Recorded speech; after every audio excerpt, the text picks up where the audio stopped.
Ever wondered why, despite working hard, your savings just don't seem to grow? Or why you bought that pricey gadget you didn't need just because it was on sale?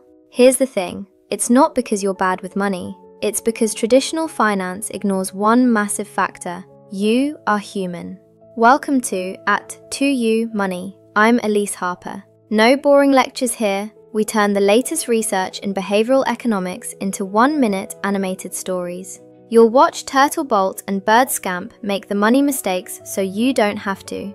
We help you hack your own psychology. For example, why do we hang on to losing stocks but sell the winners too early? That's loss aversion. The pain of losing $100 feels twice as bad as the joy of gaining it. Once you get this, you stop panic selling and start building real wealth. We don't ask you to fight your nature or live miserably just to save a cent. We help you make small, science-backed shifts that secure your assets and protect your family's future without the stress. And I really want to hear from you. I'll be collecting your questions and answering them regularly. So, please share your worries or thoughts in the comments below. We'll get there together. 1 minute to understand a concept. 1 minute to master a money trick. Subscribe to @2U Money now. Let's make your human nature work for your wallet, not against it.